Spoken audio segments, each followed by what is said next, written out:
Okay, तो last class हम लोग बात किए थे क्या था, स्फेयर के बारे में हमने बात कर दिया था कि कोई चार्ज स्फेयर है, उसको अगर उस पर क्या नाम है चार्जेस है तो उस पर क्या बिहेवियर होता है, उसके बारे में हमने बात किया था। ठीक है, उसके बाद जो है हम लोग क्या नाम है हॉलो स्फेयर के बारे में बात की थी। ठीक है, अब इसमें एक टॉपिक बचता है ऐसे कॉन्सेप्ट कि अगर हम लोग जैसे कोई स्फेयर है उसके वॉल्यूम वाइज अगर चार्ज का डिस्ट्रीब्यूशन है तो उस कंडीशन में मतलब क्या होता है, मतलब क्या बिहेवियर इसका होता है।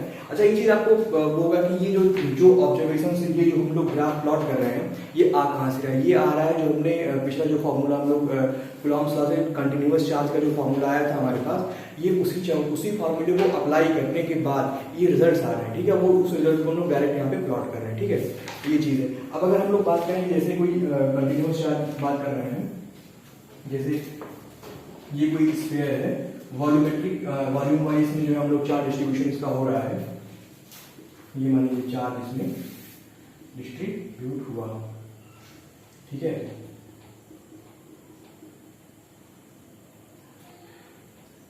ये इसका सेंटर है, सेंटर से इसके सरफेस तक का यहाँ तक का जो मान लो रेडियस है वो आर है। ठीक है, इसके बाहर की रेडियस हम जो उसमें स्मॉल आर लेके उसको हम लोग डिनोट करते हैं कि इससे यहाँ तक का रेडियस आर है, इसके बाहर का जो रेडियस होगा उसको हम लोग कहीं मान लीजिए कोई पॉइंट अगर बाहर का रेडियस है मतलब ये मान लीजिए कोई पॉइंट यहाँ पे है। ठीक है, अगर हम अब यहाँ का ऑब्जर्वेशन करना है, कोई पॉइंट यहाँ पे इसका ऑब्जर्वेशन करना है तो यहाँ से सेंटर से यहाँ की डिस्टेंस को मान लीजिए स्मॉल आर होगा। ठीक है, और सेंटर से लेके और यहाँ सरफेस तक का डिस्टेंस क्या है, कैपिटल आर है, इसका रेडियस है कैपिटल आर। ठीक है, अब अगर हम लोग इसकी बात करें कि इसमें मतलब आखिर में होता क्या है, तो जैसे इसमें क्या है कि चार्ज जो है इसमें जिसका डेफिनेशन वाइज अगर इसकी बात करें तो उसमें कहते हैं कि charge contain in the sphere of radius are.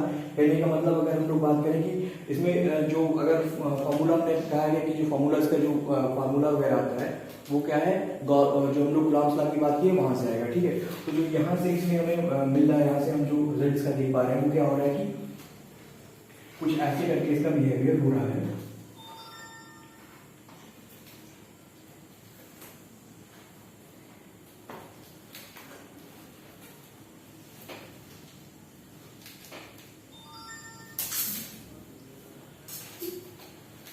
E out inversely proportional to the 1/r² और E in directly proportional to the। ठीक है, इसका क्या मतलब, इसका मतलब ये है कि जैसे अगर हम इलेक्ट्रिक फील्ड इसकी बात करें कि हाँ जैसे अगर हम सेंटर से लेके और सरफेस तक बढ़ रहे हैं तो उस कंडीशन में क्या हो रहा है, उसकी कंडीशन में हो रहा है कि यहाँ से लेके यहाँ तक हम बढ़ रहे हैं तो जो हमारा ई है, ठीक है, ई क्या है, जो हमारा ई है क्या है इलेक्ट्रिक फील्ड, ये क्या है, ये क्या कर रहा है, ये डायरेक्टली प्रोपोर्शनल हो रहा है। मतलब जैसे जैसे यहाँ से अगर मान लीजिए आप यहाँ से आए, जैसे जैसे आप यहाँ से लेके इधर की तरफ मूव कर रहे हैं तो ई हमारा क्या हो रहा है, बढ़ रहा है। कहाँ तक बढ़ेगा, यहाँ तक बढ़ेगा। देखिए ये और ये जो इतने दूर का जो बिहेवियर है ना वो ये इतने दूर का बिहेवियर जो ये है कि जैसे ई हम यहाँ से लेके सेंटर से लेके इधर की तरफ इसके क्या नाम है सरफेस की तरफ बढ़ रहे हैं, तो जैसे जैसे हम बढ़ रहे हैं वैसे वैसे ई का जो है ई क्या है डायरेक्टली प्रोपोर्शनल टू आर है, मतलब ई भी बढ़ रहा है। कहाँ तक, यहाँ तक बढ़ रहा है। यहाँ के बाद जो ई आउट का बिहेवियर होता है वो क्या है, ई आउट का बिहेवियर हम लोग पिछले भी मतलब इसको फॉर्मूले से देख चुके हैं। वो क्या होता है, ई आउट क्या है, वो इसके स्क्वायर के जो इसका जो डिस्टेंस है, बीच जो डिस्टेंस है उसके इनवर्सली, मतलब ई क्या होता है इनवर्सली प्रोपोर्शनल टू 1/r²। ये हम लोग देख चुके हैं। ये क्या हो रहा है, इसके इनवर्सली प्रोपोर्शनल, इसके डिस्टेंस के स्क्वायर के इनवर्सली प्रोपोर्शनल है। ठीक है, ये चीज समझ में आई, यहाँ से यहाँ तक ये डायरेक्टली प्रोपोर्शनल हो रहा है। ठीक है, अब अगर हम उसको फार्मूले अगर हम लोग उसको फार्मूला वाइज देखें तो ये हो रहा है E = 1/4πε नॉट Q अपॉन का r³r। ठीक है, ये इसका फॉर्मूले वाले हम लोग फॉर्मूले से अगर आप कंपेयर करना चाह रहे हैं तो इसमें रिजल्ट आपको क्या समझ में आता है, इसमें जो आपको रिजल्ट समझ में आता है वो क्या है, वो ये है कि जो पहला पॉइंट ये है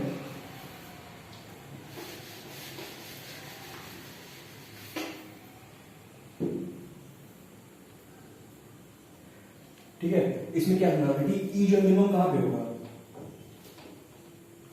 ई की वैल्यू जो है मिनिमम कहां पे हो रही है, सेंटर पे हो रही है। ई की वैल्यू मिनिमम कहां पे हो रही है, सेंटर पे हो रही है। ठीक है, और उसके बाद जैसे जैसे ई के हम लोग जो जैसे सेंटर से सर्कल की तरफ बढ़ रहे हैं ई की वैल्यू क्या हो रही है, बढ़ रही है। तो ई की वैल्यू मैक्सिमम कहां पे हो रही है, सरफेस पे हो रही है, ठीक है। ई की वैल्यू मैक्सिमम कहाँ पे हो रही है, इस सरफेस पे हो रही है, तो ई मिनिमम कहाँ पे है, एट सेंटर। अच्छा, सेंटर पे आर की वैल्यू क्या है, रेडियस की वैल्यू क्या है, आर की वैल्यू क्या है, आर क्या है, 0 है, ठीक है, आर बराबर 0 है यहाँ पे, ठीक है। अब दूसरी बात, ई की वैल्यू मैक्सिमम कहाँ पे हो रही है, ई मैक्सिमम कहाँ पे हो रहा है, एट द रेट सरफेस पे, ठीक है।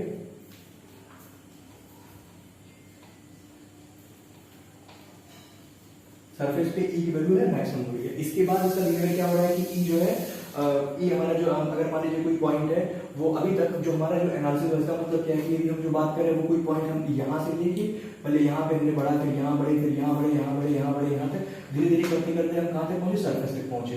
यहाँ तक पहुंचने के बाद ये ऑब्जर्वेशन बन रहा है कि ई मिनिमम यहाँ पे हो रहा है, और जैसे जैसे हम बढ़ रहे हैं सरफेस की तरफ, ई की वैल्यू बढ़ रही है, मैक्सिमम कहाँ पे हो जा रही है, मैक्सिमम हो जा रही है यहाँ पे जाने के बाद। अब जैसे इसके हम आगे बढ़े, इसके सरफेस से हम आगे बढ़ रहे हैं, मान लीजिए ये कोई पॉइंट है यहाँ पे, हम यहाँ की ऑब्जर्वेशन की बात करें, यहाँ पे क्या होगी, तो यहाँ पे हमने क्या देखा कि जो हमारी ई की वैल्यू है वो क्या हो रही है, इनवर्सनली प्रोपोर्शनल टू द, ई क्या हो रहा है, inversely proportional to the square of the distance between them. इन दोनों पॉइंट के बीच में जो डिस्टेंस है आर, उसके स्क्वायर के इनवर्सली प्रोपोर्शनल टू हो रहा है, ठीक है। तो अभी बात करें, इससे हम क्या समझ पा रहे हैं, इससे हम ये समझ पा रहे हैं कि इससे हमने क्या समझा, यहां से यहां तक ई क्या है, directly proportional to the R हो रहा है, ठीक है, ये बात समझ में आ रही है। और यहां से जब हम आगे बढ़ रहे हैं तो ई क्या हो रहा है, inversely proportional to the 1/r², ये चीज। अब इसी को जो हम लोगों ने ग्राफिकली क्या किया, यहाँ पे प्लॉट किया, ठीक, यही चीज यहाँ पे ग्राफिकली प्लॉट की गई, ये चीज ये है, ठीक है, डायरेक्टली प्रोपोर्शनल टू का ग्राफ है, और ये है आपका इनवर्सली प्रोपोर्शनल, ठीक। अब ये वैल्यू कहां से आई, फार्मूले, ये कैसे आया, फार्मूले से आया। अब ये जो हमें पता चला कैसे, हमने कंटीन्यूअस चार्ज का डिस्ट्रीब्यूशन का जो फार्मूला लगाया, अप्लाई किया, तो हमें ये रिजल्ट मिला, ठीक है। ये इसका लास्ट टॉपिक बचा हुआ था, ये चीज यहाँ पे हुई खत्म, ठीक है। इसमें कोई दिक्कत तो नहीं है, कोई दिक्कत नहीं, ठीक है। अब इसके बाद जो है हम लोग बात करेंगे, इसके बाद बच क्या रहा है, जैसे गॉस लॉ बच रहा है, इसके बाद बच रहा है इलेक्ट्रिक पोटेंशियल, फ्लक्स, हाँ, डाइपोल, ये सब चीजें बच रही है, तो इनके बारे में हम लोग बात जरूर करेंगे, ठीक है। यहाँ तक कोई दिक्कत हो तो चलो, अब हम लोग बात करेंगे जैसे, अच्छा, इलेक्ट्रिक लाइन ऑफ फोर्स क्या होता है, ठीक है। सबसे मतलब अभी हम लोगों ने बात की, जैसे हमने क्या बोला था स्टार्टिंग में, हमने क्या बोला कि ये इलेक्ट्रिक फील्ड जो होता है, इसको हम लोग क्या कहते हैं, इंटेंसिटी भी वही है, ठीक है, ये पोटेंशियल भी वही है, ठीक है, और लाइन ऑफ फोर्स भी वही है। सब कुछ क्या होगा, सब कुछ तरीके हैं इलेक्ट्रिक फील्ड को दर्शाने के अलग अलग से, उसको रिप्रेजेंट करने के अलग अलग तरीके हैं, ठीक है। पोटेंशियल स्केलर होगा, एक वेक्टर होगा, ठीक है, और ये क्या है, ग्राफिकल मेथड, इसको मतलब लाइन ऑफ फोर्स क्या है, ग्राफिकल मेथड है। बट ये क्या है, तीनों चीज क्या है, एक ही चीज को मतलब क्या कहते हैं, दर्शाने के अलग अलग तरीके हैं, ठीक है, बात समझ में आई। अब ये हम लोग बात करते हैं, अब अच्छा हमने क्या किया अभी तक, हम लोग ये क्या हो रहा था, ये हम लोग अभी बात कर रहे थे वेक्टर में, ये सब चीज, ये जो हमारी इंटेंसिटी वगैरह चल रही थी किसमें थी, वेक्टर में, ठीक। अब हम लोग बात करेंगे ग्राफिकल की, बात करेंगे graphical representation of electric field कैसे होगा, ठीक है। तो जो graphical representation of electric field होता है वो क्या होता है, इलेक्ट्रिक लाइन ऑफ फोर्स के ऊपर, ठीक है। तो ग्राफिकल रिप्रेजेंटेशन के लिए क्या आता है, इलेक्ट्रिक लाइन ऑफ फोर्स, ठीक है। ये क्या है, ये है graphical, electric line of force क्या है, ये ग्राफिकल रिप्रेजेंटेशन है, ठीक है।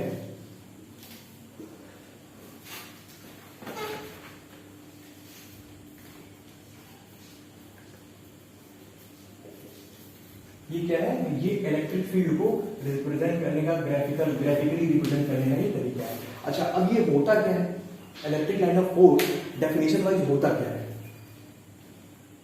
डेफिनेशन में इलेक्ट्रिक लाइन ऑफ फोर्स आखिर में होता क्या है। तो इलेक्ट्रिक लाइन ऑफ फोर्स कहते हैं कि a line of force is an imaginary curve the tangent to which at a given point gives the direction of the intensity at that point, ठीक है। इसका मतलब क्या है, इसका मतलब क्या है कि जो हमारी इलेक्ट्रिक लाइन ऑफ फोर्स क्या होता है, ये इमेजिनरी कर्व लाइन है, क्या है, इमेजिनरी कर्व लाइन। इमेजिनरी क्यों है, इमेजिनरी क्यों है? आखिर में इमेजिनरी इसलिए है क्योंकि ये कोई मतलब हमको दिखाई नहीं दे रहा है, इसको हम लोग सिर्फ ये क्या हाइपोथेटिकली हम लोग इसको कल्पना कर रहे हैं कि मतलब जो इलेक्ट्रिक फील्ड क्या है, फील्ड आपको दिखाई देता है क्या? इलेक्ट्रिक फील्ड नहीं दिखाई दे रहा है, ये क्या हम लोग महसूस कर रहे हैं, ठीक है। तो इसको जो है हमने वेक्टर के फॉर्म में रिप्रेजेंट किया, हमने इसको देखा कि हम अभी स्केलर फॉर्म में भी देखेंगे, और ये क्या है ग्राफिकली इसको रिप्रेजेंट करने का एक तरीका है, ठीक है। तो इमेजिनरी इसने इतना चाहिए। अच्छा ये क्या है? Imaginary line of force is an imaginary curve. क्या है इसको आप इंपॉर्टेंट इसके जो वर्ड्स हैं वो क्या है? Imaginary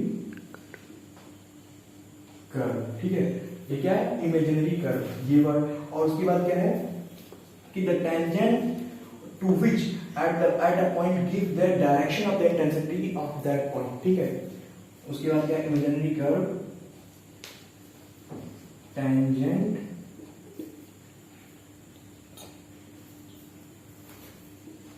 to which at a point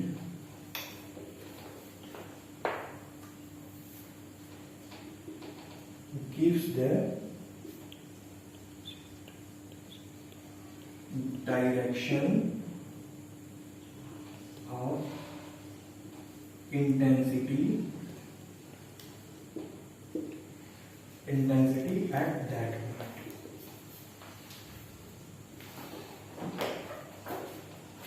ये इसकी डेफिनेशन है, ठीक है। ये इसकी बुकिश डेफिनेशन है, ठीक है। अब इसमें जो वर्ड्स हैं इन वर्ड्स को हमें डिकोड करना है, ठीक है। पहला आपने क्या है? इमेजिनरी कर्व का क्या मतलब है, ठीक है। अच्छा टेंजेंट, ठीक है। दूसरा क्या है? टेंजेंट, ठीक है। दूसरा क्या है? टेंजेंट है। और फिर क्या कह रहा है? Gives the direction of the intensity at that point. ये इसके क्या नाम है? कीवर्ड्स हैं। अब इसका मतलब क्या है? ये एक मतलब साफ साफ लिख रहा है कि इमेजिनरी पॉइंट, ठीक। इमेजिनरी एक कर्व है। अब कहने का मतलब क्या है कि अगर मान लिया ये कोई मेरा मान लीजिए कोई सरफेस है, ठीक है। अब ये हम अगर मान लो जैसे अगर हम बात करें कि इंटेंसिटी, अभी तक हम लोग इलेक्ट्रिक फील्ड बात करते थे, तो उसका मान लो इलेक्ट्रिक फील्ड अभी तक हम बता रहे थे कि इस डायरेक्शन में हमने क्या माना कि जो इलेक्ट्रिक फील्ड है उसको हम लोग किस में रिप्रेजेंट कर रहे हैं? लाइन ऑफ फोर्स में रिप्रेजेंट कर रहे हैं, ठीक है। तो लाइन ऑफ फोर्स ऐसे कुछ होगा,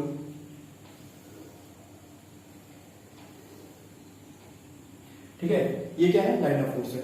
अब इसने क्या बोला कि ये लाइन ऑफ फोर्स है, हमने क्या बोला? ये इमेजिनरी कर्व, ये इमेजिनरी कर्व, ठीक है। इमेजिनरी कर्व ये हमारा सरफेस है, कोई इसमें हमने एक इमेजिनरी कर्व डाल दिया, ठीक है। इसमें आपको ये थोड़ी पता चलता है कि जो लाइन ऑफ फोर्स है इमेजिनरी कर्व है, ये किस डायरेक्शन में जा रहा है, मतलब हमारा जो फील्ड की डायरेक्शन क्या है वो पता चला क्या? नहीं पता चला, क्योंकि ये कर्व है ना। कर्व तो ऐसे भी हो सकता है, कर्व ऐसे भी हो सकता है, कर्व ऐसे भी हो सकता है, ठीक है। ये क्या है? कर्व है। तो कहने का मतलब ये स्ट्रेट लाइन तो है नहीं है, तो इसका मतलब इससे इस कर्व से हम क्या करते हैं? इस कर्व से हमें डायरेक्शन जो है फील्ड का नहीं पता चल पाएगा। इस नाते में क्या कह रहा है कि tangent to which at a point, इसका क्या मतलब है? एक शब्द को हम लोग जो इसमें बारीकी में देखो, ऐसा है कि अगर बेसिक समझ में आ गया, ठीक है, कि बेसिक्स इसका क्या है, अगर बेसिक आपको समझ में आ गया तो आगे की कहानी जो होती है बहुत आसान हो जाती है। अगर बेसिक नहीं समझ में आएगा तो आगे की कहानी आपको क्या करनी पड़ेगी? रटनी पड़ेगी। बात समझे? तो सबसे फोकस क्या करना चाहिए? बेसिक समझने पे, ठीक है। अभी क्या कह रहा है कि टेंजेंट एट अ पॉइंट, किसी एट अ पॉइंट मतलब किसी भी पॉइंट पे हमने टेंजेंट ले लिया। मान लिया कि हमारा कर्व है, चलिए इसको कर्व बनाते हैं थोड़ा सा, ये हमारा कर्व है, ठीक है। अब यहाँ पे हमने टेंजेंट ले लिया। टेंजेंट का मतलब क्या होता है? स्ट्रेट लाइन इस पॉइंट को टच करते हुए निकले। टेंजेंट का मतलब तो ये होगा ना कि कोई स्ट्रेट लाइन इस पॉइंट को टच करते हुए निकले। तो ये कोई स्ट्रेट लाइन है जो इस पॉइंट को टच करते हुए मतलब ये निकल रही है, ठीक है। अब ये क्या कर रहे हैं? हम किस पॉइंट की बात कर रहे हैं? एट ए पॉइंट। एट ए पॉइंट का मतलब किसी एक पॉइंट की हमने बात की। अब इस पॉइंट पे जैसे हमने टेंजेंट लिया तो ये क्या करते हैं? ये टेंजेंट क्या होता है? ये टेंजेंट जो है इस पॉइंट पे फील्ड का डायरेक्शन बता रहा है। क्या बता रहा है? फील्ड का डायरेक्शन। किस पॉइंट पे? जिस पॉइंट पे टेंजेंट लिया है, ठीक है। बात समझ में आई? जिस पॉइंट पे आपने टेंजेंट लिया है उस पॉइंट पे फील्ड का डायरेक्शन बता रहा है। ये कर्व की बात हो रही है, हो सकता है कर्व आगे जाके ऐसे हो जाए, ऐसे हो जाए। तो जिस पॉइंट पे आपने टेंजेंट लिया कर्व पे, उस पॉइंट पे फील्ड का ये डायरेक्शन बता रहा है। देखिए आगे लाइन का gives the direction of intensity at that point. किस? At that point. हाँ, अब ये क्या कर रहा है? Imaginary curve tangent to which at a point, at a point. हाँ, तो ये एट अ पॉइंट पे हम टेंजेंट ले रहे हैं, तो हमें डायरेक्शन, जो कि डायरेक्शन किस पॉइंट पे मिला है? एट दैट पॉइंट पे। जिस पॉइंट पे हमने टेंजेंट लिया, ठीक है, उसी पॉइंट पे डायरेक्शन मिलेगा। जिस पॉइंट पे हमने टेंजेंट लिया एट अ पॉइंट, ठीक है, डायरेक्शन हमें क्या होगा? उसी पॉइंट का मिलेगा। बात समझ में? क्लियर? यही इसका कॉन्सेप्ट है, ठीक है। अब जो है अब कहने का मतलब अब इसके बारे में कुछ हम लोग उसकी प्रॉपर्टी डिस्कस कर लेते हैं क्या क्या हम लेने से माना। तो ये चीज क्लियर है ना, इतनी क्लियर है? ठीक है, कोई दिक्कत हो डाउट तो पूछो, मिटा ले। अच्छा एक बात बताओ, इलेक्ट्रिक लाइन जो होते हैं, ये लाइन ऑफ फोर्स जो होती है, ये क्या लूप बनाएंगे क्या? लूप बनाएंगे? नहीं बनाती। क्यों नहीं बनाती?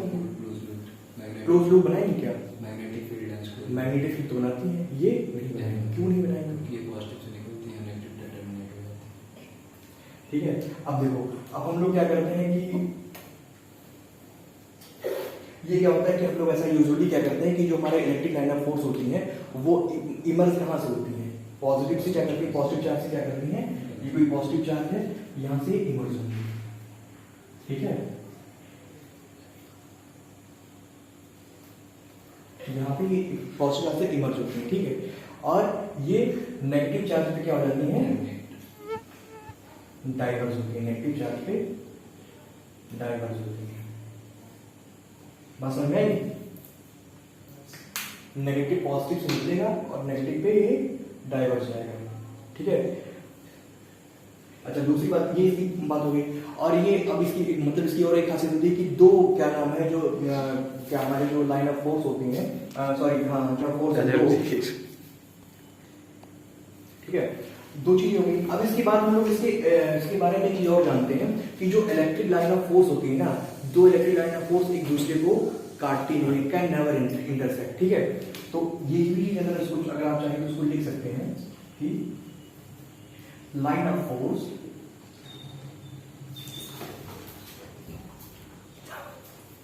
कैन नेवर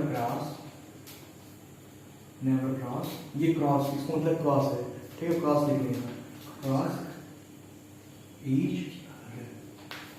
ठीक है, अच्छा ये एक दूसरे को क्रॉस नहीं कर सकती हैं। ये हमने क्या माना है कि ये जो है इमर्ज कैसे होंगी? पॉजिटिव से। टर्मिनेट कहाँ पे जाके होंगी? नेगेटिव पे जाके होंगी। ठीक है, अच्छा दूसरी बात, अब ये सबसे इंपॉर्टेंट बात है, मुझे बात आप लोग को बताइए कि ये देखिए इमर्ज कैसे हो रही है? पॉजिटिव से।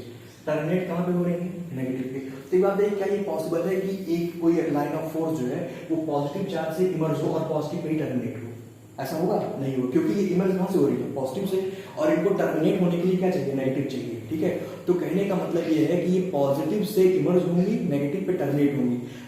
मतलब ये पॉसिबल नहीं है कि पॉजिटिव से इमर्ज हो, पॉजिटिव पे ही टर्मिनेट हो जाए। इसका मतलब क्या है? इसका इस स्टेटमेंट का मतलब ये है कि ये जो है इलेक्ट्रिक लाइन ऑफ फोर्स का होता है लूप नहीं बनाता है। क्यों नहीं बनाता है लूप? क्योंकि एक ही चार्ज से इमर्ज होकर उसी पे टर्मिनेट नहीं होगा, इसको टर्मिनेट होने के लिए दूसरा चार्ज चाहिए।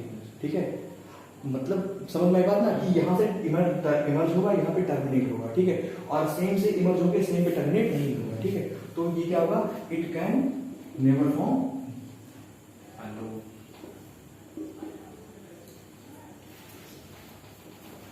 Never form loop. बट जो मैग्नेटिक लाइन ऑफ फोर्सेज होती हैं वो लूप बनाती हैं। अभी हम लोग उसके बारे में डिस्कस करेंगे, इसमें फर्क क्या होता है। ठीक है, अच्छा अब एक बात बताइए, जैसे अब अगर इसको हम लोग थोड़ा सा अगर ग्राफिकली अगर हम लोग चाहें तो ये देखिए कि हमारी जो इलेक्ट्रिक लाइन ऑफ फोर्स होती है, मान लो ये कोई लूप है, हाँ ऐसे कोई लूप है, तो जो इलेक्ट्रिक लाइन ऑफ फोर्स है सेम चार्ज से इमर्ज होके और सेम पे टर्मिनेट नहीं होगा। मतलब ये देखो ये ऐसे बनेगा, मतलब ये पॉजिटिव चार्ज है, हमने इसको पॉजिटिव लिया, हाँ मतलब कुछ इसको आपने कुछ भी चार्ज दिया तो दोनों क्या हो रहे हैं? लाइनें निकल देंगे। ठीक है, दोनों लाइनें निकल देंगे, टर्मिनेट इस पे नहीं हो रहा है। ठीक है, ये क्या है? मैग्नेटिक है, सॉरी ये क्या? इलेक्ट्रिक लाइन ऑफ फोर्स है। लेकिन अगर मैग्नेटिक होगा तो मान लीजिए अगर ये लूप ऐसे होता तो क्या होगा? ये ऐसे जाएगा, इधर गया, और फिर ये ऐसे आएगा, तो ऐसे जाएगा, ऐसे होकर वापस आ जाएगा। ठीक है, उसी पे टर्मिनेट होगा। इसने लूप बनाया और इसने लूप नहीं बनाया। ये क्या है? Electric line of force. ठीक है, और ये क्या है? Magnetic line of. बात समझ में थोड़ा सा क्लियर हो गया होगा, ये चीज अब क्लियर हो गई, क्योंकि फिगर अगर देखें तो क्लियर हो गई। क्या है? सेम से इमर्ज होकर सेम पे टर्मिनेट नहीं होगा। ठीक है, ये लूप नहीं बनाएगा, ये लूप बनाएगा। ठीक है, अब एक चीज में होती है, एक आता है, हम लोग बात करते हैं, अगर हम लोग देखते होंगे कि कर्व इफेक्ट आता है, इसमें कर्व इफेक्ट आता है। हाँ, जो इलेक्ट्रिक लाइन ऑफ फोर्सेज होती है वो क्या देखो, जो इलेक्ट्रिक लाइन ऑफ फोर्सेज होती हैं ये इसमें एक प्रॉपर्टी और होती है कि जो इलेक्ट्रिक लाइन ऑफ फोर्सेज होती है ना, ये जो है लॉन्गिट्यूडनली कॉन्ट्रैक्ट हो सकती है। कॉन्ट्रैक्ट का मतलब लॉन्गिट्यूडनली मतलब अलोंग द लेंथ, लॉन्गिट्यूडनली का मतलब इसको मिटा देगा, ठीक है, अलोंग द लेंथ। जैसे जो इलेक्ट्रिक लाइन ऑफ फोर्स होती है, जैसे मान लो हमने बनाया ये हमारा कोई है पॉजिटिव और ये हमारा नेगेटिव, ठीक है। तो अगर हमने इसमें इलेक्ट्रिक लाइन ऑफ फोर्स बना रहे हैं, ये ऐसे हुआ, ये ऐसे हुआ, ये ऐसे हुआ, ये ऐसे जा रहा है, ठीक है, ये ऐसे जा रहा है, ठीक है, ये ऐसे जा रहा है, ऐसे गया, ऐसे गया, ऐसे गया, ठीक है। अब इसमें मान लो ऐसे भी और आ रहे होंगे वेरियस जगह से, ठीक है, और ये क्या कर रहा होगा वेरियस जगह पे, ये क्या होगा इसके यहाँ से निकलेगा, ये क्या कहेगा भैया ले लो हमसे, ये सिर्फ बेचेगा, खरीदेगा नहीं, ठीक है। प्लस क्या करेगा भाई, जिसके पास ऐसे समझो प्लस होगा, प्लस का मतलब एक्सेस, जिसके पास एक्सेस होगा वो क्या करेगा बेचेगा, ठीक है, वो बेच देगा। और जिसके पास नहीं होगा वही तो खरीदता है ना, जिसके पास नहीं होगा वो खरीदेगा। तो जो माइनस में बेचारा खुद ही माइनस में तो खरीदेगा, उसके तो उसका तो काम ही है खरीदना, जीवन भर वो खरीदेगा, ठीक है, ये खरीदेगा। तो कहने का मतलब जो मैं बताना चाह रहा था कि जो इलेक्ट्रिक लाइन ऑफ फोर्सेज होती हैं ये क्या करती हैं, लॉन्गिट्यूडनली स्ट्रेच करती हैं, ठीक है। ये देखो यहाँ पे स्ट्रेच कर रही है, ठीक है, लाइनें क्या हो रही है स्ट्रेच कर रही है, ठीक है। ये क्या करती हैं, ये लॉन्गिट्यूडनली क्या होती है स्ट्रेच करती है, लॉन्गिट्यूडनली स्ट्रेच करती है, ठीक है, ये लॉन्गिट्यूडनली स्ट्रेच करती है। और यही जो देखो ये कर्व बना रहा है ना, ये कर्व बना रहा है, इसी को हम लोग बोलते हैं curve effect of electric line of forces. क्या बोलते हैं इसको, curve effect of electric line of forces. इसको हम लोग चाहो तो लिख सकते हो कर्व इफेक्ट, ठीक है। बस समझा, ये क्या होता है, लॉन्गिट्यूडनली स्ट्रेच होती है, ठीक है। स्ट्रेच का मतलब सॉरी कॉन्ट्रैक्ट की बात हो रही है, ये लॉन्गिट्यूडनली कॉन्ट्रैक्ट होती है, ठीक है। लॉन्गिट्यूडनली का मतलब होता है अलोंग द लेंथ। ये देखो ये लॉन्गिट्यूडनल एक्सिस होता है, ये क्या है along the length, along the length क्या होता है कॉन्ट्रैक्ट होती है, line of forces along the length contract होती है, ठीक है। और ये देखो ये जो कर्व बन रहा है इसको हम लोग क्या बोलते हैं, कर्विंग इफेक्ट भी बोलते हैं, इसका इलेक्ट्रिक लाइन ऑफ फोर्सेज का कर्विंग इफेक्ट हम लोग बोलते हैं, ठीक है। अब इसकी एक प्रॉपर्टी होती है कि electric line of forces and are start normally at a surface of a conductor. किसी भी कंडक्टर से, मान लीजिए ये कोई कंडक्टर है, मान लीजिए कोई हमारा प्लेट है, ठीक है, मान लीजिए इस पे चार्ज है माइनस और ये हमारा कोई सोर्स पॉइंट है प्लस। सोर्स पॉइंट क्या है, सोर्स चार्ज की हमने बात की थी, टेस्ट चार्ज सोर्स चार्ज की हमने बात की थी, बताया था, ठीक है। ये देखो अब ये कह रहा है कि जो इलेक्ट्रिक लाइन ऑफ फोर्सेज होती है ना वो एंड या are start normally on the surface of a conductor, ठीक है। किसी भी कंडक्टर के सरफेस से वो नॉर्मली या फिर वो नॉर्मली स्टार्ट भी नॉर्मली करती है और एंड भी नॉर्मली करती है। अगर ये पॉजिटिव इसमें होता तो क्या होता है, यहाँ से स्टार्ट होती है, ठीक है। ये क्या है नेगेटिव, इसका मतलब यहाँ पे एंड करेंगे, ठीक है। तो नॉर्मली एंड का मतलब क्या है, लगभग में देखो ऐसे ऐसे जाएगा, ठीक है। नॉर्मली का मतलब ये होता है कि परपेंडिकुलर, ठीक है। नॉर्मल का मतलब होता है परपेंडिकुलरली, ठीक बात समझे, 90 डिग्री पे ऐसा समझ लो, ठीक है। ये देखो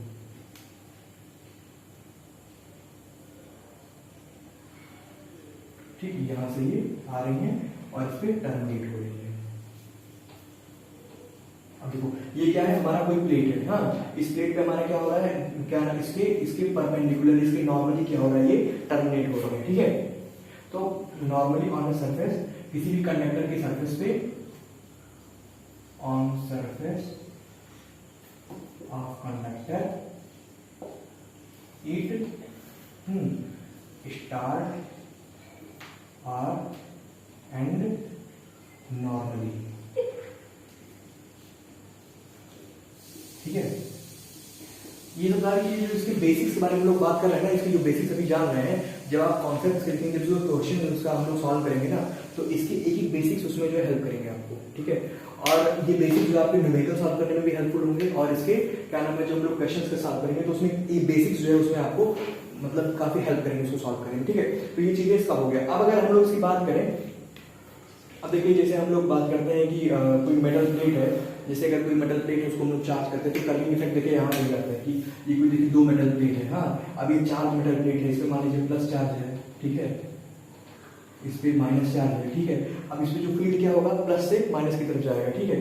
तो देखो हमने क्या बोला कि नॉर्मली यहाँ से इमर्ज होंगी, नॉर्मली मतलब इसके परपेंडिकुलरली इमर्ज होंगी, मतलब इमर्ज मतलब निकलेंगी, ठीक है।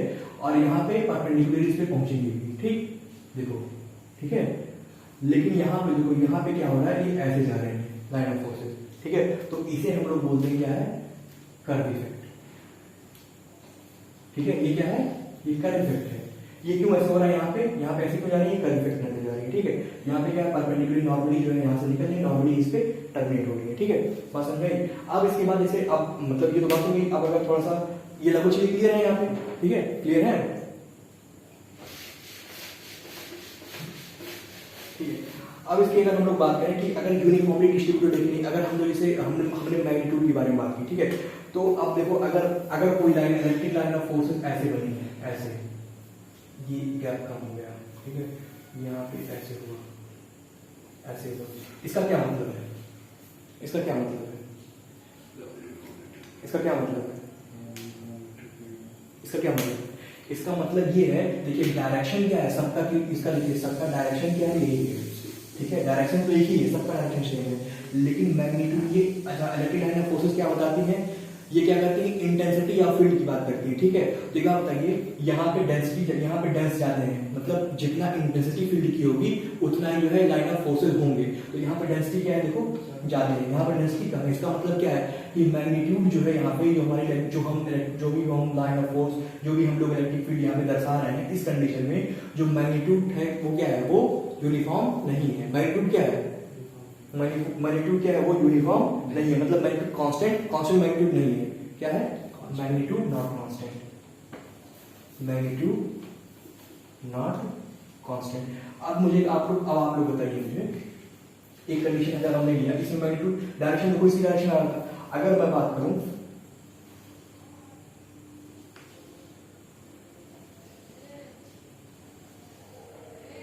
अभी लगभग इक्वली डिस्टेंस पे है सारी लाइन ऑफ फोर्सेस, ठीक है। अब मैं अगर ये बात करूं तो इसमें बताओ क्या मैग्नीट्यूड कांस्टेंट है, मैग्नीट्यूड कांस्टेंट है, डायरेक्शन क्या कांस्टेंट है, इसमें डायरेक्शन कांस्टेंट नहीं है, इसमें डायरेक्शन कांस्टेंट नहीं है भाई। देखो अभी इसका डायरेक्शन ये है, फिर इसका डायरेक्शन चेंज हो रहा है, तो डायरेक्शन इसमें क्या है, सेम डायरेक्शन है, इसमें डायरेक्शन कांस्टेंट नहीं है, इसमें क्या है, मैग्नीट्यूड कांस्टेंट नहीं है। बात समझे, क्योंकि क्वेश्चन में क्या होता है कि आपको ऐसे बना के दे दिया जाएगा जो भी क्वेश्चन आ रहा है, और अगर आपको ये नहीं पता इसका मतलब क्या हो रहा है तो आप क्वेश्चन कर ही नहीं पाओगे, ठीक है, आप उसका अप्रोच ही नहीं लगा पाओगे। इसमें क्या है, डायरेक्शन नॉट कांस्टेंट, ठीक है। बेसिकली जो है ये जो मेरा लेक्चर है, इसका सोल मतलब यही है कि आपके कॉन्सेप्ट को बिल्ड करना, ठीक है। क्योंकि अगर आपका कॉन्सेप्ट तगड़ा रहेगा, आपका कॉन्सेप्ट अगर बिल्डअप रहेगा, तो कोई सा भी क्वेश्चन जो होता है वो out of the syllabus, out of the universe नहीं होता है, ठीक है। सारे क्वेश्चंस इसी सिलेबस में से बनते हैं, ठीक है। और उसको टैकल करने के लिए क्या होता है, अगर आपके पास कॉन्सेप्ट है तो definitely you can tackle that kind of questions, ठीक है। अगर कॉन्सेप्ट नहीं है तो आप उसको टैकल नहीं कर सकते हो। तो मेरा जो सोल जो है एम है इस लेक्चर का, वो क्या है, आपके कॉन्सेप्ट को बिल्ड करना, ठीक है। ये गैस का डायरेक्शन कांस्टेंट नहीं है, ठीक है। अगर मैं बात कहूं कि अगर मैं ऐसे इसको हटा देता हूं,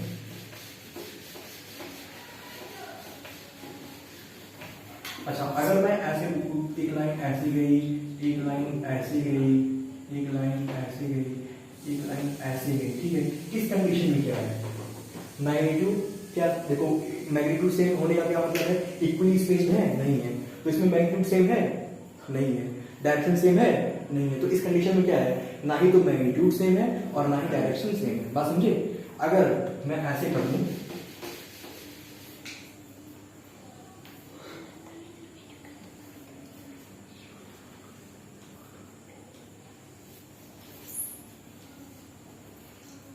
इस कंडीशन बताइए क्या मैग्नीट्यूड और डायरेक्शन सेम है, इस कंडीशन में क्या है, मैग्नीट्यूड भी सेम है, इक्वली स्पेस्ड है और डायरेक्शन भी सेम है, ठीक है। और इसमें क्या है, मैग्नीट्यूड सेम नहीं, डायरेक्शन सेम है। इसमें क्या है, मैग्नीट्यूड सेम है लेकिन डायरेक्शन सेम नहीं है, ठीक है। तो ये इसका रिप्रेजेंटेशन हो गया। मुझे लगता है कि इसकी ऑलमोस्ट सारी बातें जो है ये हम लोग कर चुके हैं, ठीक है। अब अगर हम लोग इसमें कोई डाउट अभी तक नहीं, कोई डाउट इसके कॉन्सेप्ट में, मतलब आई थिंक कि यह जो है लगभग मोर देन एनफ है लाइन ऑफ फोर्स के बारे में, इलेक्ट्रिक लाइन ऑफ फोर्स के बारे में सारी चीजें लगभग हम लोग डील कर चुके हैं, ठीक है। सारी चीजें लगभग हम लोग डील कर चुके हैं, कुछ छूटा नहीं है। लगभग मतलब छूटा तो बहुत कुछ रहता है, लेकिन लगभग ऑलमोस्ट वी हैव डन। ठीक है, अब जो है अगर हम लोग बात करेंगे इलेक्ट्रिक फ्लक्स क्या होता है। ठीक है, इलेक्ट्रिक फ्लक्स। अच्छा, इसमें कोई डाउट पूछो।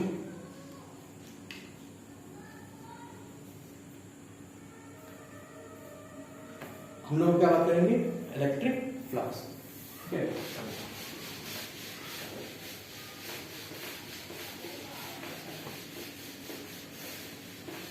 अच्छा इलेक्ट्रिक फ्लक्स होता क्या है?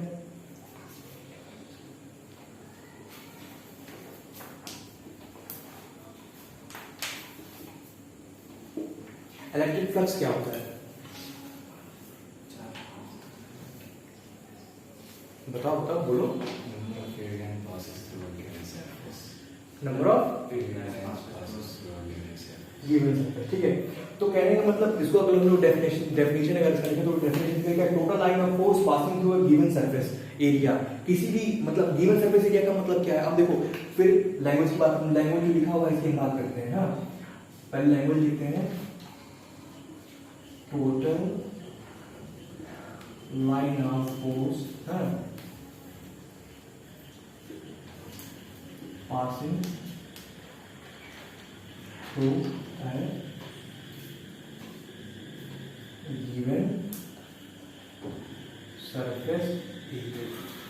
गिवन सरफेस एरिया का मतलब क्या होता है कि मतलब हम जो फ्लक्स इलेक्ट्रिक फ्लक्स निकाल रहे हैं उसको निकालने के लिए पहले हमने क्या किया है, कोई सरफेस एरिया डिसाइड किया है कि हम पहले इसी सरफेस एरिया में जो है कितने लाइन ऑफ फोर्स पास कर रहे हैं, इसलिए हम लोग उसकी बात करेंगे। ठीक है, तो वो गिवन सरफेस एरिया होता है। मतलब ऐसा नहीं कि कोई सारी सरफेस एरिया कहीं से भी पास करा दो कुछ भी, मतलब वो नहीं। रेफरेंस सरफेस एरिया जो हमारा है, जो हम पहले रेफरेंस सरफेस एरिया ले रहे हैं वही हमारा क्या है, गिवन सरफेस एरिया। मतलब बात समझ में आई कि हम कोई रेफरेंस ले रहे हैं उसी में से हम लोग पास करा रहे हैं। ऐसा नहीं कि हम लोग यूनिवर्स में से कहीं से भी पास करा दिए फिर कहेंगे ये फ्लक्स है, नहीं। जो हम लोग गिवन सरफेस एरिया लिए हैं, जो हम लोग रेफरेंस सरफेस एरिया लिए हैं, हम उसी की बात यहाँ पे कर रहे हैं। ठीक है, तो क्या कर रहा है, total line of force passing through a given surface. अच्छा, इसका मतलब इसकी जरूरत क्या होगी, अभी तक हम लोगों ने क्या किया, लाइन ऑफ फोर्स की बात कर ली। ठीक है, तो लाइन ऑफ फोर्स तो हमने बात कर लिया, लाइन ऑफ फोर्स। जैसे हम लोगों पे इंटेंसिटी की बात की थी, तो इंटेंसिटी क्या था, पर यूनिट एरिया की वहां पे बात हुई थी कि मतलब किसी यूनिट एरिया में जो है कितनी मतलब इलेक्ट्रिक फील्ड लगी हो, ऐसा कुछ जो है रहा होगा इंटेंसिटी के बारे में। ठीक है, तो अब हम लोग क्या करेंगे, सेम चीजें वही हैं, लगभग चीजें वही है, बस उसको बताया अलग अलग टर्म से गया। अब यहाँ पे क्या हुआ, हमने लाइन ऑफ फोर्स तो बता दिया कि भैया इलेक्ट्रिक फील्ड जो होता है उसको हमने लाइन ऑफ फोर्स से डिनोट कर दिया कि हाँ ये लाइन ऑफ फोर्स है, उसको हमने क्या बोला कि इलेक्ट्रिक फील्ड है। अब आप बताओ, अगर मैं कहूँ कि इलेक्ट्रिक फील्ड, अब हम किसी गिवन, अब हमें क्या चाहिए होता है, रेफरेंस चाहिए होता है। अब हमें कैलकुलेशन करने के लिए क्या चाहिए होता है, कोई एक यूनिट चाहिए होती है, उसी यूनिट की हेल्प से हम सारा कैलकुलेशन करते हैं।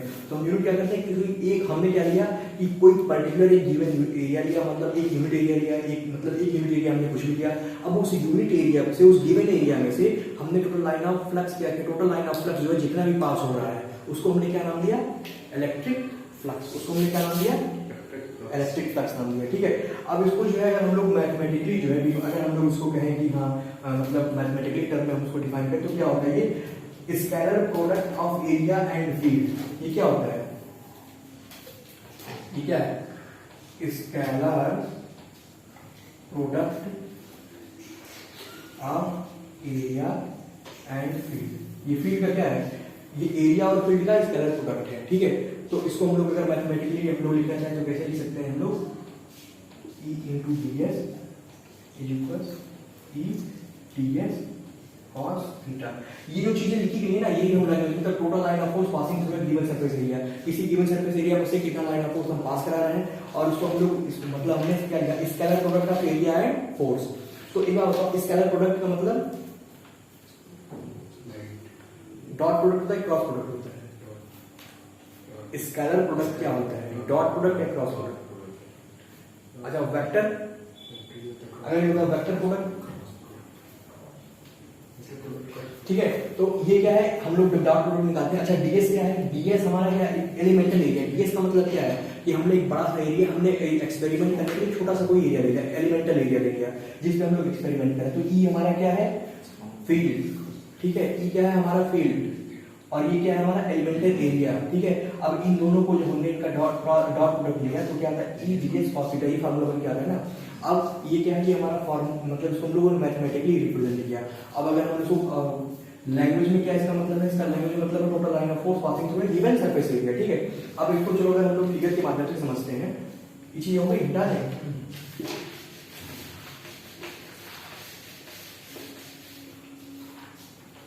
अब देखो ये हमारा कोई एरिया है, ये हमारा कोई एरिया है, ठीक है। ये क्या है, ये क्या है, इस पे परपेंडिकुलर है, मतलब इसके नॉर्मल बात हम लोग करते हैं, इसका नॉर्मल है, ठीक है। अब हमने क्या किया, ये हमारा ई, ये हमारा क्या है ई है, ये हमारी इंटेंसिटी है। अभी आप बताइए कि क्या ये हमारी जो फील्ड है, हाँ, वो क्या इसके मतलब जो हमारा लाइन ऑफ फोर्स है वो क्या मतलब जो हमारा नॉर्म मतलब ये जो हमारा सरफेस है इसके परपेंडिकुलर है क्या, इसके परपेंडिकुलर है नहीं है। अगर आप लोग ऐसे समझना चाहो तो ऐसे कोई सिलेंडर ले लो, ये देखो कोई सिलेंडर हुआ, ठीक है। अब हमने क्या हमारा जो फील्ड है इसका परपेंडिकुलर क्या होगा, ये इसका परपेंडिकुलर होगा ना, इसके हमारा जो फील्ड है वो क्या है, वो कुछ ऐसे जा रहा है, कुछ ऐसे जा रहा है, बात समझ में आई। ये हम लोग अगर सिलेंडर की बात की हुई, हाँ वही चीज हमने यहाँ पे बनाने का प्रयास किया, ठीक है। ये इससे ज्यादा क्लियर हो जाता होगा, ठीक है। तो एक बात बताइए, ये इसके नॉर्मली तो जान ही रहा है, इसके बीच में कुछ एंगल है, क्या है, थीटा एंगल है, ठीक है। तो अगर मैं इसकी बात करूं कि ये हमारा फ्लक्स कितना होगा, इसमें एलिमेंटल फ्लक्स जो हमारा क्या होगा, वो कितना होगा बताओ, ई डी एस, ई क्या है ये और डी एस क्या है, ये हमारा एरिया जिसे हम लोगों ने लिया है, और उनके बीच में क्या है थीटा। थीटा क्या है, ये नॉर्मल जो हमारा 90 मतलब ये जो हमारा सरफेस है, सरफेस के नॉर्मल से ही कितना जो है एंगल डेविएट कर रहा है, हम लोग उसकी बात कर रहे हैं, ठीक है। ये क्या है cos थीटा, ठीक है। इस कंडीशन में अगर मैं बात करूं कि वही मेरा सरफेस है, सरफेस मैंने लिया यही, ठीक है, ये मेरा नॉर्मल है एन, ठीक है। अगर सेम ही डायरेक्शन में मेरा ई हो गया, मतलब जो हमारी फील्ड है, जैसे इसको लिए, अब हमने क्या किया, जो हमारा फील्ड ऐसे जा रहा था उसको मैंने क्या कर दिया, अब हमारा जो फील्ड है वो ऐसे जा रहा है, ठीक है। देखो समझे, फील्ड हमारा ऐसे जा रहा है, ठीक है। तो इस कंडीशन में क्या हो जाएगा, सेम अगर हमसे फ्लक्स निकालने के लिए कहा जाए तो क्या हो जाएगा, ई डी एस कॉस। अब बताइए यहाँ पे क्या था, यहाँ से डेविएशन क्या था, थीटा था, ठीक है, ई का। यहाँ पे कितने इनके ई और एन के बीच में, मतलब नॉर्मल और ई के बीच में क्या एंगल है, जीरो, जीरो है, 90 नहीं भैया, जीरो, थीटा इक्वल जीरो। अरे भाई ये देखो, ये क्या नाम है, ये हम लोग रेफरेंस ही ले रहे हैं, ये रेफरेंस हमारा एन, ठीक है। अब इस कंडीशन में क्या था, ये ई था, ठीक है। तो ये इनके बीच में क्या हो रहा है, थीटा हो रहा था। यहाँ से हम लोग रेफरेंस जोड़ना, मतलब यहाँ से लेके यहाँ तक मेजर कर रहे थे। अगर ये यहीं पे रहेगा तो थीटा हमारा क्या होगा, जहाँ शुरू वहीं खत्म, जीरो, बात समझे, क्या होगा, ये थीटा बराबर जीरो हो रहा है। तो इस कंडीशन में क्या होगा, अच्छा cos जीरो की वैल्यू कितनी होती है, cos जीरो की वैल्यू क्या होती है, 1 होती है, ठीक है। cos जीरो की वैल्यू होती है 1, ठीक है। तो क्या हो जाएगा, ई डी एस, ठीक। अब अगर हम कोई अगला केस ले रहे हैं, इसका एक केस और है, ये इसका एन है, मतलब सरफेस का परपेंडिकुलर एन है। अब हमारा जो फील्ड है, हाँ वो फील्ड क्या हो रहा है, इसके परपेंडिकुलरली लग रहा है, इस डायरेक्शन में लग रहा है। मतलब इस फिगर में आप समझिए कि हमारा जो अब फील्ड हो रहा है ना, अब फील्ड कैसे हो रहा है, ये हमारा सिलेंडर है हमारा, जो अब फील्ड हमारा जो हो रहा है वो ऐसे जा रहा है, ठीक है। अभी आप बताइए इस कंडीशन में एन और ई के बीच में कितना एंगल है, एन और ई के बीच में कितना एंगल है, 90 डिग्री, ठीक है। अब इस कंडीशन में हमारा फार्मूला क्या हो जाएगा, उसी फार्मूले की वैल्यू पुट करिए, E D S cos 90, cos 90 की वैल्यू कितनी होती है, जीरो होती है, ठीक है। cos 90 की वैल्यू क्या होती है, जीरो। तो इस कंडीशन में हमारा जो डी फ्लक्स ये क्या हो जाएगा, जीरो। अच्छा यहां से हम लोग क्या ऑब्जर्व कर पाए, हमने ऑब्जर्व क्या किया कि फ्लक्स मेरा मैक्सिमम कब होगा, जब cos थीटा की वैल्यू जीरो होगी, ठीक है। उस कंडीशन में हमारा क्या होगा, ये मैक्सिमम होगा, ठीक है। कब, जब थीटा बराबर जीरो होगा, ठीक है। और हमारा मिनिमम कब हो रहा है फ्लक्स, जब थीटा बराबर 90 हो रहा है, तो फ्लक्स हमारा जीरो हो जा रहा है। ये मिनिमम है, ये मैक्सिमम है, ठीक है, बात समझे। अब इसका अगर हम लोग डायमेंशन की इसकी बात करें, इसका डायमेंशन क्या होता है, ये क्लियर हो गया ना इतना, यस यस, ठीक है। अब अगर हम लोग इसके डायमेंशन की बात करें, हमने क्या बोला है, ई इंटू डी एस, ये किसके बराबर है,